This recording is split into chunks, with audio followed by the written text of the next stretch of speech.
So guys, PC jewellers के last video में हमने 13.10 एक इंपॉर्टेंट रेस्ट्रिक्शन और इंपॉर्टेंट बेस भी मार्क किया था, जो कि आपका पहले भी एक इंपॉर्टेंट बेस और रेस्ट्रिक्शन रहा है। दोनों ही अभी यहां पर समझेंगे। अगर आप पहली बार चैनल पर आए हो, वी आर NISM 7 सर्टिफाइड, तो सब्सक्राइब जरूर कर देना। इंपॉर्टेंट होल्डिंग पैटर्न डाटा है आपके पीसी ज्वेलर से रिलेटेड, समझेंगे यहां पर सभी चीजें। ठीक है, शुरुआत करते हैं कंपनी के नंबर्स। पहले यहां पर देखेंगे प्री एनालिसिस सितंबर का क्वार्टर कंपनी का कैसा आ सकता है। इसका प्री एनालिसिस हम ऑलरेडी डिस्कस कर चुके हैं, लेकिन इस वीडियो में हम देखेंगे आगे की कंपनी की अदर इनकम क्या कंपनी की जनरेट होती देखने को मिल सकती है इस क्वार्टर के अंदर। ऑलरेडी कंपनी ने अपना क्वार्टर 2 का प्रीव्यू दे दिया है, जिसमें कंपनी का रेवेन्यू जो है 63% इंक्रीज हुआ है, जो कि बहुत बड़ा इंक्रीज है ईयर ऑन ईयर बेसिस पर। और ये ईयर ऑन ईयर बेसिस पर इंक्रीज जो है 63% का, ये इंडिकेट करता है कि क्वार्टर ऑन क्वार्टर बेसिस पर कंपनी का रेवेन्यू बहुत सुंदर तरीके से जंप किया है। लेकिन फिर वही सवाल आता है कि कंपनी की अदर इनकम, जो कि एक बड़ा सवाल रहती है, क्या अदर इनकम कंपनी की इस बार भी जनरेट हुई है? क्योंकि अगर अदर इनकम कंपनी की जनरेट होती है तो ही आप क्वार्टर ऑन क्वार्टर प्रॉफिट पर आ पाओगे। लेकिन अगर अदर इनकम कंपनी की ड्रॉप हो गई तो प्रॉफिटेबिलिटी आपकी क्वार्टर ऑन क्वार्टर बेसिस पर ड्रॉप हो सकती है। इस पॉइंट को वीडियो के आखिर में लेंगे, लेकिन होल्डिंग पैटर्न के बारे में बात करते हैं। सितंबर डाटा में प्रमोटर ने अपनी जो शेयर्स है सेल करे हैं।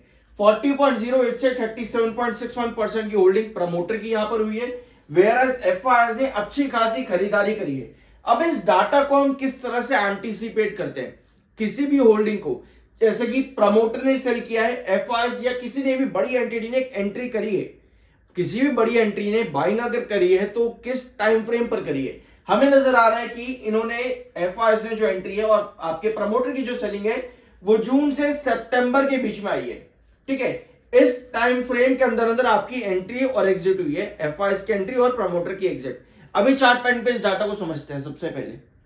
ठीक है, तो ये आ जाता है आपका चार्ट पैटर्न। यहां पे हमें मालूम है कि ये आपका जून है और ये आपका सितंबर। अब भैया आपके एफआईएस ने एंट्री करी है और प्रमोटर ने एग्जिट करा था, वो इसी टाइम फ्रेम के बीच में कहीं ना कहीं करा है।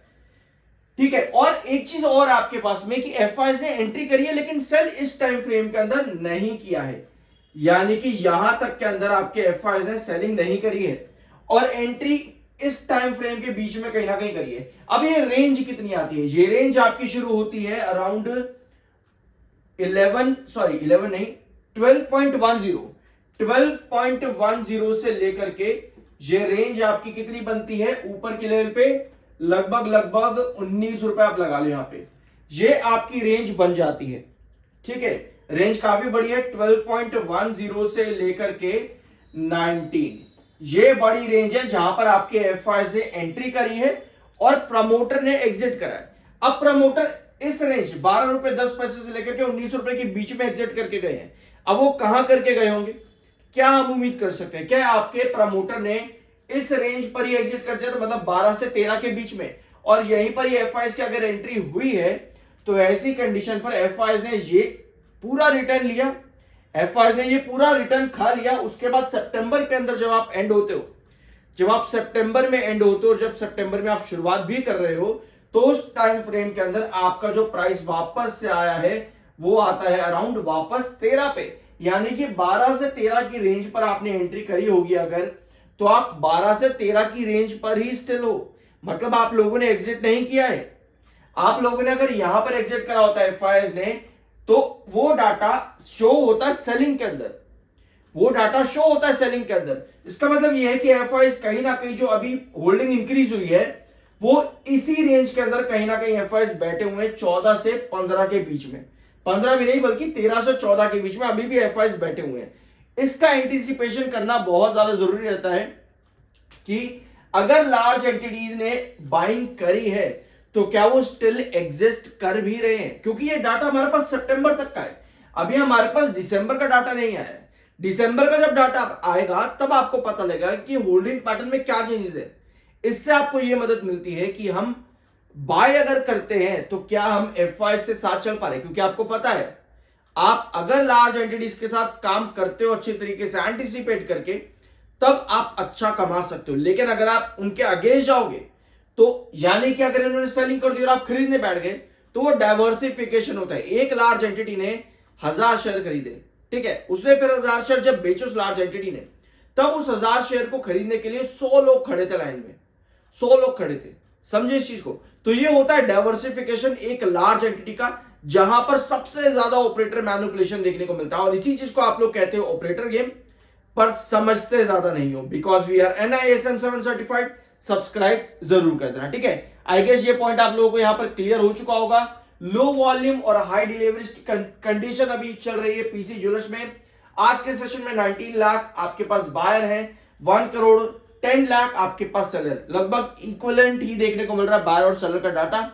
58.7 का MFI, 46.0 का आपका RSI है। और एक डाटा आपके पास और आ जाता है, ये आता है Mansi share and stock advisers private limited.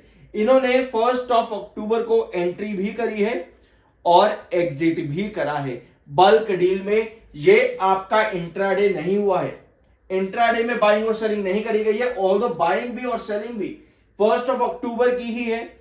जो सेलिंग करी गई है उसकी क्वांटिटी एक बार यहां पर नोट कर लो। सेल क्वांटिटी आपकी आती है 26,94,197, ठीक है। 26,94,000 सेलिंग इन्होंने करी है क्वांटिटीज, और जो इन्होंने परचेज किया है वो है 24,01,000, यानी कि लगभग 2,94,000, 2,94,000 क्वांटिटीज सेल की गई है 1 अक्टूबर के दिन। किसकी तरफ से? Mansi share and stock advisers private limited. ये बल्क डील का डाटा है 1 अक्टूबर का। तो ये भी आपकी नजर में रहना चाहिए कि सेलिंग कहां से कितनी आई है और कितनों ने यहां पर एंट्री नहीं करी होगी, ठीक है। तो पब्लिक डीलर्स जब भी एंट्री करते हैं, आपको ज्यादातर यही देखने को मिलता है कि जब FIs या DS या लार्ज एंटिटीज एग्जिट कर चुकी होती है, तब पब्लिक एंट्री करते देखने को मिलती है। आई गेस जो अभी हमने बल्क डीलिंग का डाटा देखा और साथ में जो आपके प्रमोटर और FIs का डाटा देखा, उसके आपको बहुत चीजें क्लियर हो चुकी होंगी। इसके अलावा एक इनसाइडर ट्रेडिंग का डाटा भी होता है, वहां पर अभी कोई डाटा अवेलेबल नहीं है प्रेजेंट टाइम का 2023 के बाद से, इसलिए मैंने आपके साथ वो शेयर नहीं किया है। ऑलरेडी पीसी ज्वेलर्स एक अच्छा रिटर्न दे चुका है। कंपनी ने रिसेंटली बताया है कि कंपनी अपना डेट बहुत जल्द खत्म कर देगी। ऑलरेडी रिटर्न दे चुका है, 2 रुपए से 20 रुपए का शेयर ऑलरेडी हो चुका है, यानी कि 10 गुना रिटर्न आपको ऑलरेडी मिल चुके हैं। बट अगर आपने गलती से उस 10 गुना रिटर्न के ऊपर ही बाइंग कर ली है, तो भैया आपके लिए बड़ा नुकसान वाला काम हो चुका है। लेकिन अगर हम एज एन इन्वेस्टर या फिर एज अ शेयर होल्डर के अगेंस्ट में हम समझे चीजें, तो आपको पता लगेगा कि आप एक लॉन्ग टर्म कंसोलिडेशन में हो। और ये कंसोलिडेशन चल रहा है सिंस सितंबर 2024 से लेकर के आज की डेट तक, जहां पे आपका इंपॉर्टेंट बेस बनता है अराउंड 11.90 का, 11.90 के आसपास आपका इंपॉर्टेंट बेस बनता है। ये वाला ट्रेंड यहां पे, ठीक है। और आपका रिस्ट्रिक्शन आता है अराउंड 18.50।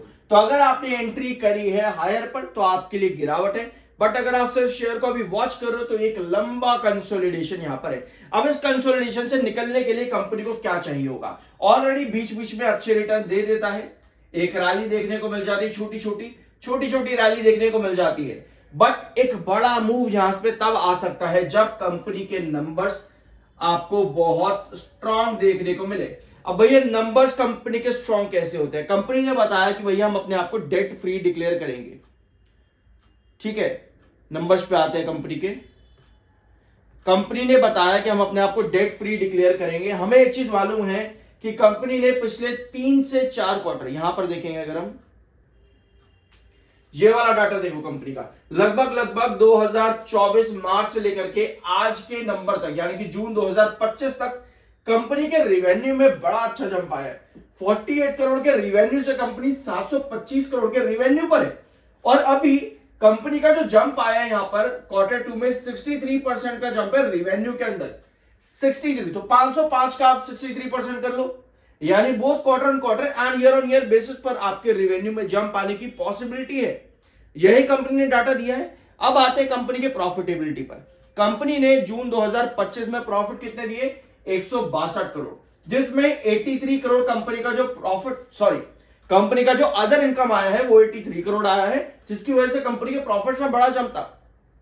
बट कई बार ऐसा होता है कि कंपनी अदर इनकम जनरेट नहीं कर रही है, ठीक है, अदर इनकम कंपनी जनरेट नहीं कर रही है। तो ऐसी कंडीशन में सितंबर क्वार्टर में अगर अदर इनकम नहीं कंपनी की आती है तो क्वार्टर ऑन क्वार्टर कंपनी की प्रॉफिटेबिलिटी में ड्रॉप देखने को मिल सकता है क्वार्टर ऑन क्वार्टर बेसिस पर।